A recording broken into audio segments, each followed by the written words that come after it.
ಮೊದಲೆಲ್ಲ ಹೆಂಗೆ ಹೇಳ್ತಿದ್ದೆ ಅಂತಂದರೆ ನಾರ್ಮಲ್ ಸೌಂಡ್ ಬರೋ ಜಾಗದಲ್ಲಿ ಎಕ್ಕೋ ಬರ್ತಿತ್ತು ಅದು ಎಲ್ಲಿಗೆ ನಿಲ್ಲಿಸಿದೆ. ಹಾಂ, ಹಾಡೋಕ್ಕೆ ಶುರು ಮಾಡಿದೆ. ಇನ್ಸ್ಟಾಲ್ ಮಾಡಿ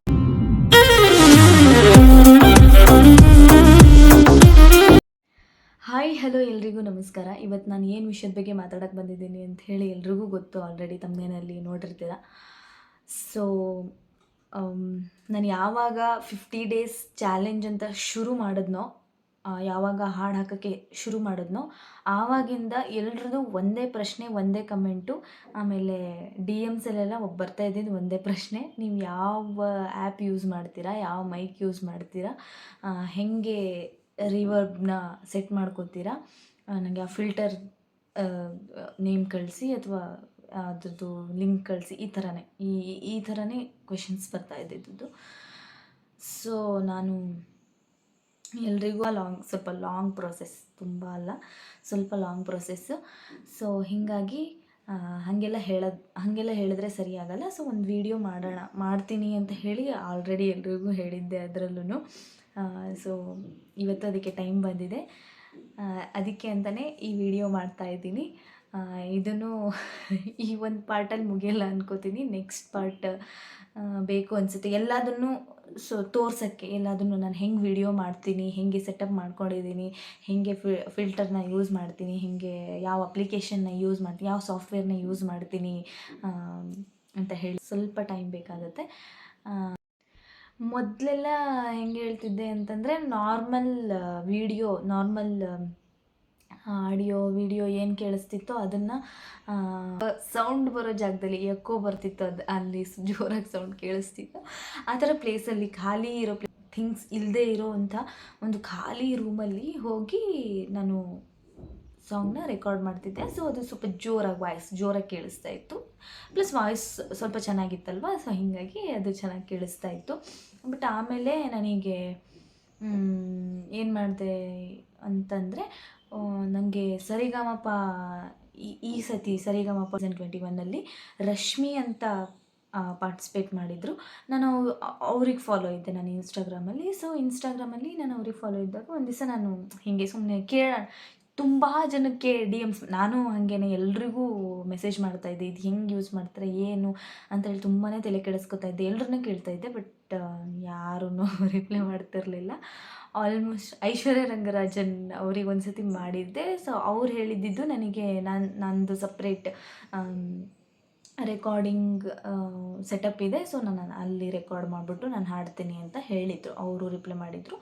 ಆ್ಯಂಡ್ ರಶ್ಮಿ ಅವರಂತೂ ಫುಲ್, ನಾನು ಒಂದು ಸತಿ ಮೆಸೇಜ್ ಮಾಡಿದ್ದೆ. ಅವ್ರು ಹೇಳಿದರು, ನಾನು ಹೀಗೆ ಇನ್ಸ್ಟಾಗ್ರಾಮಲ್ಲಿ ರಿವರ್ಬ್ ಅಂತ ಹೇಳಿ ಒಂದು ಅಪ್ಲಿಕೇಶನ್ ಇದೆ, ಫಿಲ್ಟರ್ ಇದೆ, ಆ ಫಿಲ್ಟರನ್ನು ಯೂಸ್ ಮಾಡ್ಕೊಂಡು ನಾನು ಹಾಡ್ತೀನಿ ಅಂತ ಹೇಳಿ ನನಗೆ ಅವರು ಮೆಸೇಜಿಗೆ ರಿಪ್ಲೈ ಮಾಡಿದರು. ಸೊ ನಂಗೆ ತುಂಬ ಖುಷಿಯಾಗೋಯಿತು. ರಿಪ್ಲೈ ಮಾಡಿದ್ರಲ್ಲ ಅವ್ರು ಫಸ್ಟು ಕನ್ನಡ ಕೋಗಿಲೆನಲ್ಲಿ ಪಾರ್ಟಿಸಿಪೇಟ್ ಮಾಡಿದ್ರು. ನಾನು ಅವಾಗೂ ನೋಡಿದ್ದೆ, ತುಂಬ ಚೆನ್ನಾಗಿ ಹಾಡ್ತಾಯಿದ್ರು. ನನಗೆ ಅವರೊಬ್ಬರು ತುಂಬ ಇಷ್ಟ ಆಗ್ತಾಯಿದ್ರು. ಸೊ ಆಮೇಲೆ ಈ ಸತಿ ಫೈನಲ್ಸ್ಗೂ ಬಂದಿದ್ದರು ಅವರು, ರಶ್ಮಿ. ಆಮೇಲೆ ಅವ್ರನ್ನ ಕೇಳಿದಾಗ ಅವರು, ನಾನು ಹೀಗೆ ಇನ್ಸ್ಟಾಗ್ರಾಮಲ್ಲಿ ರಿವರ್ಬ್ ಅಂತ ಹೇಳಿ ಒಂದು ಫಿಲ್ಟರ್ ಇದೆ, ಅದನ್ನು ಯೂಸ್ ಮಾಡ್ತೀನಿ, ಅದನ್ನ ಯೂಸ್ ಮಾಡ್ಕೊಂಡು ಹಾಡ್ತೀನಿ ಅಂತ ಹೇಳಿದರು. ಸೊ ನಾನು ಏನು ಮಾಡಿದೆ, ನನಗೆ ಪ್ಲೀಸ್ ಅದನ್ನು ಶೇರ್ ಮಾಡ್ತೀರಾ, ಫಿಲ್ಟರ್ನ ಶೇರ್ ಮಾಡ್ತೀರಾ ಅಂತ ಕೇಳಿದೆ. ಸೊ ಅವರು ಅದನ್ನು ಶೇರ್ ಮಾಡಿದ್ರು. ಆವಾಗಿಂದ ಅದರಲ್ಲಿ ಆವಾಗ ಅಂತಂದರೆ ತುಂಬ ಹಿಂದೆ. ಸೊ ಆ ಫಿಲ್ಟರ್ನ ಯೂಸ್ ಮಾಡ್ಕೊಂಡು ಹಾಡ್ತಾಯಿದ್ದೆ. ಆ ಫಿಲ್ಟರ್ನ ಯೂಸ್ ಮಾಡ್ಕೊಂಡು ಹಾಡಿರೋ ಹಾಡು ನನ್ನ ಇನ್ಸ್ಟಾಗ್ರಾಮ್ ಪೇಜಲ್ಲಿದೆ, ಪೂರ್ಣಿಮಾ ಅಶೋಕ್ ಸಕ್ರಿ ಇನ್ಸ್ಟಾಗ್ರಾಮ್ ಪೇಜಲ್ಲಿದೆ, ಹೋಗಿ ಕೇಳಿಸ್ಕೊಳ್ಳಿ. ಅದನ್ನು ತುಂಬ ಚೆನ್ನಾಗಿತ್ತು. ಆ ಫಿಲ್ಟರ್ ಯಾಕೆ ತೆಗೆದ್ರು ಅದನ್ನು ಗೊತ್ತಿಲ್ಲ, ಈಗ ರೀಸೆಂಟಾಗಿ ಅದನ್ನು ತೆಗೆದು ಹಾಕಿದ್ರು, ಯಾಕೆ ಅಂತ ಗೊತ್ತಿಲ್ಲ ನನಗೆ. ಸೊ ಅದಾದಮೇಲೆ ಅದು ತೆಗೆದುಹಾಕಾದ್ಮೇಲೆ ನನಗೆ ಗೊತ್ತಿಲ್ಲ, ನನಗೆ ಯಾವುದ್ರಲ್ಲಿ ಹಾಡಬೇಕು, ಹೆಂಗೆ ಹಾಡಬೇಕು ಏನೂ ಗೊತ್ತಿರಲಿಲ್ಲ. ಸೊ ನಾನು ಇನ್ನೂ ಸ್ವಲ್ಪ ತಿಂಗಳು ಗ್ಯಾಪೇ ಮಾಡಿಬಿಟ್ಟೆ. ನಾನು ಹಾಡೋದೇ ನಿಲ್ಲಿಸ್ಬಿಟ್ಟಿದ್ದೆ. ನಾನು ಹಾಡ್ತಾನೇ ಇರಲಿಲ್ಲ, ಹಾಡು ಹಾಕ್ತಾ ಇರಲಿಲ್ಲ, ಸುಮ್ಮನೆ ಇರ್ತಿದ್ದೆ. ಸೊ ಹಾಗೆ ಇನ್ನೂ ಒಂದು ದಿವಸ ಅವರು ರಶ್ಮಿ ಇನ್ನೊಂದು ಸಾಂಗ್ನ ಅಪ್ಲೋಡ್ ಮಾಡಿದ್ರು ಇನ್ಸ್ಟಾಗ್ರಾಮಲ್ಲಿ. ಸೊ ನಾನು ಅವ್ರನ್ನ ಕೇಳಿದೆ, ಮತ್ತೆ ಏನಂತ ಕೇಳಿದೆ, ರಶ್ಮಿ ರಿವರ್ಬ್ನ ತೆಗೆದುಬಿಟ್ಟಿದ್ದಾರೆ, ಏನು ಮಾಡೋದು ಈಗ ನೀವು ಈ ಸಾಂಗ್ನ ಹೆಂಗೆ ಹಾಡಿದ್ರಿ ಅಂತ ಹೇಳಿ ನಾನು ಅವ್ರನ್ನ ಮತ್ತೆ ಅವರಿಗೆ ಮೆಸೇಜ್ ಮಾಡಿದೆ. She is very kind. ಅವರು ಎಷ್ಟು ಸಮಾಧಾನದಿಂದ ನಾನು ಯಾವಾಗ ಮೆಸೇಜ್ ಮಾಡಿದ್ರೂ ಅಷ್ಟೇ ತುಂಬ ಚೆನ್ನಾಗಿ ಆನ್ಸರ್ ಮಾಡೋರು.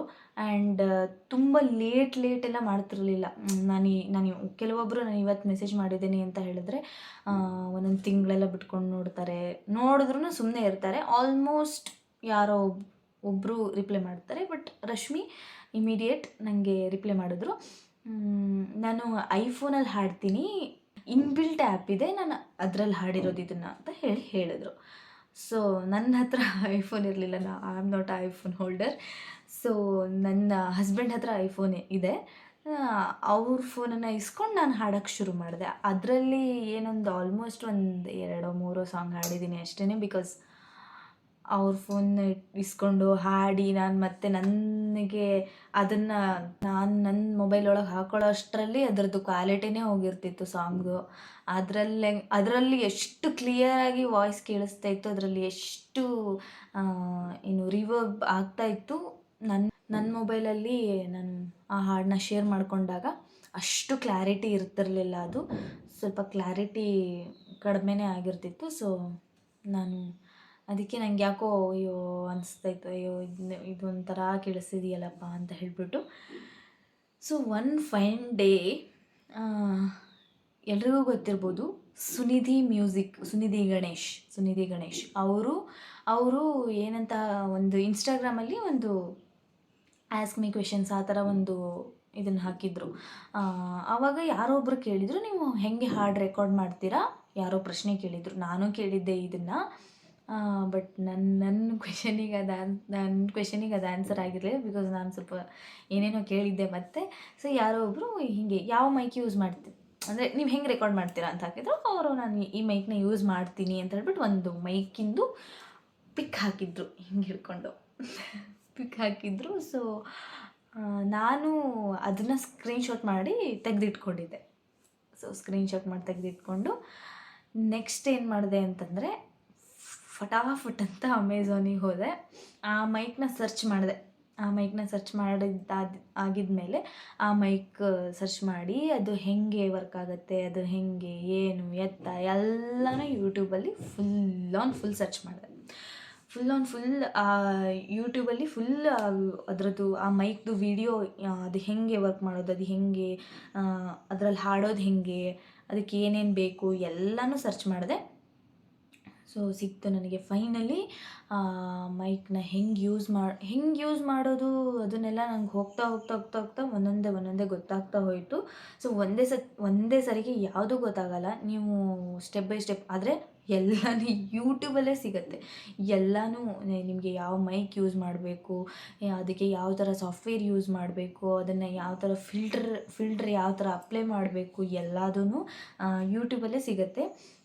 ಸೊ ನಾನು ಆ ಥರ ಸರ್ಚ್ ಮಾಡಿದಾಗ ನನಗೆ ಸಿಕ್ಕಿದ್ದು ಏನು ಆ ಮೈಕ್ ಬಗ್ಗೆ ನನಗೆ ಸ್ವಲ್ಪ ತಿಳ್ಕೊಳ್ಳೋಕೆ ಗೊತ್ತಾಯಿತು. ನನಗೆ ಏನೊಂದು 30-40% ನನಗೆ ಆ ಮೈಕ್ ಬಗ್ಗೆ ಗೊತ್ತಾಯಿತು. ಆಮೇಲೆ ಓಕೆ ಆ ಮೈಕ್ನ ನನಗೆ ಸೊ ಮೈಕ್ ಬಂದಿದ್ದು ಆದಮೇಲೆ ಸ್ವಲ್ಪ ದಿನ ಒಂದು ಏನು ಅದು ಮೈಕ್ ಬಂದಿದ್ದಾದಮೇಲೆ ನಾನು ಇಮಿಡಿಯೇಟ್ ಯೂಸ್ ಮಾಡಿರಲಿಲ್ಲ. ಅದನ್ನು ಸುಮ್ಮನೆ ಇಟ್ಟಿದ್ದೆ. ಯಾಕೆಂದರೆ ನಾನು ನಮ್ಮೂರಲ್ಲಿದ್ದೆ, ಮೈಕು ಇಲ್ಲಿತ್ತು. ಸೊ ಹೀಗಾಗಿ ಯೂಸ್ ಮಾಡೋಕ್ಕಾಗಿರಲಿಲ್ಲ, ಮೈಕ್ನ ಯೂಸ್ ಮಾಡಿರಲಿಲ್ಲ ನಾನು. ಸೊ ಆಮೇಲಿಂದ ಮೈಕ್ನ ಬಂದು ಯೂಸ್ ಮಾಡಿ ಸೆಟಪ್ ಮಾಡಿ ಏನೇನೋ ಸ್ವಲ್ಪ ಪ್ರಾಬ್ಲಮ್ ಆಗಿಬಿಟ್ಟಿತ್ತು. ಫಸ್ಟು ಇನ್ನೊಂದು ಲ್ಯಾಪ್ಟಾಪ್ ಬೇಕೇ ಬೇಕು ಅದಕ್ಕೆ. ಅದನ್ನು ಮೊಬೈಲಿಗೆಲ್ಲ ಕನೆಕ್ಟ್ ಮಾಡ್ಕೊಳಕ್ಕಾಗಲ್ಲ. ಬಿಕಾಸ್ ಅದರದ್ದು ಕೇಬಲ್ ಎಲ್ಲ ಕೊಟ್ಟಿರ್ತಾರೆ, ಅವೆಲ್ಲ ಸಿಸ್ಟಮ್ಮಿಗೆ ಮಾತ್ರನೇ ಕನೆಕ್ಟ್ ಆಗೋದು, ಮೊಬೈಲಿಗೆ ಕನೆಕ್ಟ್ ಮಾಡ್ಕೊಳಕ್ಕಾಗಲ್ಲ. ಲ್ಯಾಪ್ಟಾಪ್ ಇರಲೇಬೇಕು. ಸೊ ಹಾಗಾಗಿ ಒಂದಿನ ಬೇಕಾಯಿತು. ಎಲ್ಲದನ್ನು ಸರ್ಚ್ ಮಾಡಿ ಸ್ಟಾರ್ಟಿಂಗ್ ಸಮ್ ಎರರ್ಸ್ ಎಲ್ಲ ಬರ್ತಾಯಿತ್ತು ನಾನು ಹಾಡಿದಾಗ, ಈ ಎರರ್ ಆ ಎರರ್ ಅಂಥೇಳಿ ಆ ಎರರೆಲ್ಲ ಕ್ಲಿಯರ್ ಮಾಡಿ. ಸ್ಟಾರ್ಟಿಂಗ್ ಬಂದೇ ಬರುತ್ತೆ, 1 ದಿವಸ 2 ದಿವಸ ನನಗಂತೂ ತಲೆ ಕೆಟ್ಟು ಹೋಗಿತ್ತು. ಬಿಕಾಸ್ ಹಾಡು ಏನು ಮೈಕ್ ವರ್ಕ್ ಆದರೆ ಲ್ಯಾಪ್ಟಾಪ್ ಏನೋ ಪ್ರಾಬ್ಲಮ್ ಆಗಿರೋದು, ಲ್ಯಾಪ್ಟಾಪ್ ವರ್ಕ್ ಆದರೆ ಮೈಕ್ದೇನೋ ಪ್ರಾಬ್ಲಮ್ ಆಗಿರೋದು, ಈ ಥರ ಎರರ್ ಬರ್ತಾನೆ ಇತ್ತು. ಸೊ ಹೀಗಾಗಿ ನಾನು ಆಮೇಲೆ ಎಲ್ಲ ಫುಲ್ ಸೆಟ್ ಆಯಿತು. ಸೊ ಆಮೇಲಿಂದ ಹಾಡೋಕ್ಕೆ ಶುರು ಮಾಡಿದೆ. ಹಾಡೋಕ್ಕೆ ಹೆಂಗೆ ಶುರು ಮಾಡಿದೆ, ಫಸ್ಟು ಹಾಡಿದೆ, ಆಮೇಲಿಂದ ಯಾವ ಸಾಫ್ಟ್ವೇರ್ ಯೂಸ್ ಮಾಡಬೇಕು ಅದನ್ನು ಇನ್ಸ್ಟಾಲ್ ಮಾಡಿಕೊಂಡೆ.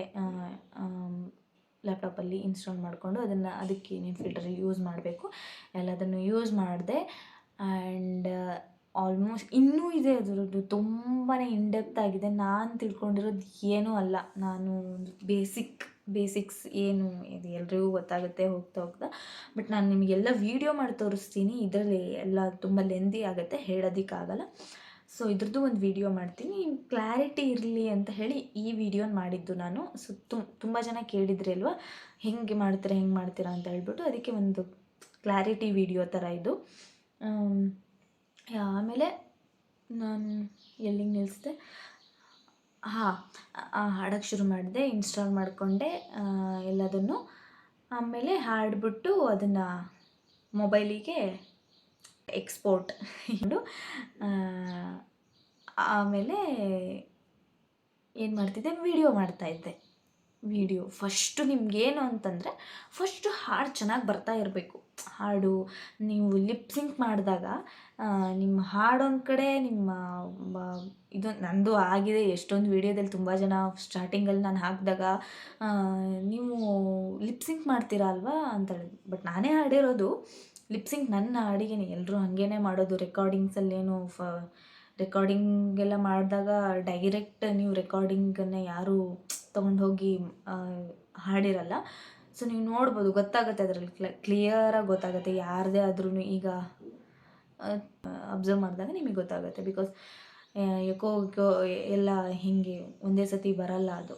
ಅಂದರೆ ಮೊಬೈಲು ಅಥವಾ ಏನೋ ಒಂದು ನಾವು ಮೈಕಲ್ಲಿ ಸೆಟಪ್ ಮಾಡಿಕೊಂಡು ಹಾಡಿದಾಗ ಮಾತ್ರ ಆ ಥರ ಬರೋದು.